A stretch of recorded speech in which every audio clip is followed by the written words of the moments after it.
राज्य सरकारचं शिष्टमंडळ आज मनोज जरांगे पाटलांची भेट घेणार आहे। अंतरवाली सराटीमध्ये आज पुन्हा चर्चा होणार आहे। प्रसाद लाड आणि राधाकृष्ण विखे पाटील जरांगेंची चर्चा करतील। दुपारी 1:15 वाजता सरकारचं शिष्टमंडळ भेटीला जाणार असल्याची माहिती आहे। तर आजच्या चर्चेमध्ये तोडगा न निघाल्यास उद्यापासून जरांगेंचं आमरण उपोषण सुरू होणार आहे। बैठकीतील निर्णयाकडे संपूर्ण महाराष्ट्राचं लक्ष असेल।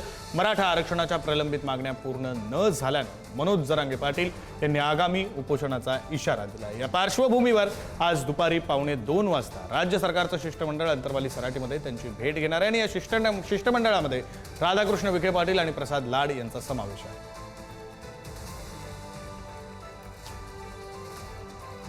आपले प्रतिनिधी सचिन जिरे आपल्यासोबत जोडले गेलेले आहेत। सचिन यांच्याशी या संदर्भात आपण बोलूया। सचिन, थोड्याच वेळात हे शिष्टमंडळ मनोज जरांगे पाटलांची भेट घेणार आहे। त्यापूर्वी मनोज जरांगे पाटलांनी पत्रकार परिषद घेतली। एकंदरीत काय वातावरण आहे अंतरवाली सराटीमध्ये? मनोज जरांगे पाटील उपोषण स्थगित करण्याच्या किंवा चर्चेनंतर मागण्या मान्य होतील असं त्यांना वाटतंय का? सचिन, विक्रांत, मी सध्या अंतरवाली सराटीमध्ये आहे। काही वेळापूर्वीच या ठिकाणी मनोज जरांगे पाटील यांनी पत्रकार परिषद घेतली व त्यांनी जी सरकारचं शिष्टमंडळ त्यांच्याकडे येणार आहे त्या संदर्भात मला आश्वासन नको आहे। सरकारचं शिष्टमंडळ आलं तर त्यांचा पाहुणचार करू, त्यांचा सन्मान करू, त्यांचं ऐकून घेऊ, मात्र आश्वासन मी घेणार नाहीये। मी आमरण उपोषणाच्या भूमिकेवर ठाम आहे आणि आमरण उपोषण हा होणारच आहे। असं म्हणताना दुसऱ्या बाजूला ते असं देखील म्हणतात की आज रात्रीची पूर्ण तुमच्याकडे रात्र आहे आणि या रात्रीपर्यंत तुम्ही आमच्या मागण्या मान्य झाला तरच तोडगा निघू शकतो, अशा पद्धतीची त्यांची प्रतिक्रिया होती।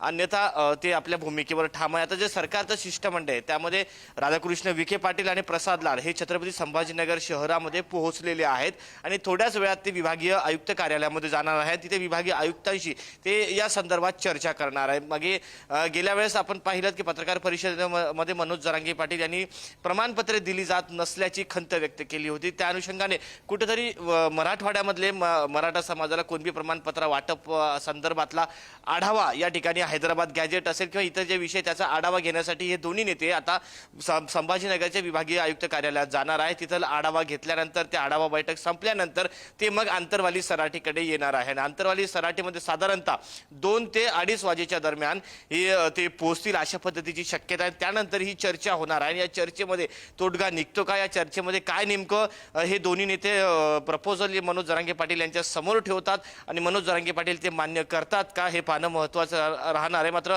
त्यांनी स्पष्ट केलेलं आहे मी आश्वासन घेणार नाही, जर मागण्या मान्य झाल्या तरच पुढे काही बोलता येईल, अशा पद्धतीचं भूमिका मनोज जरांगे पाटील यांनी स्पष्ट केली आहे। विक्रांत, धन्यवाद सचिन, तुम्ही दिलेल्या या सगळ्या सविस्तर माहितीसाठी।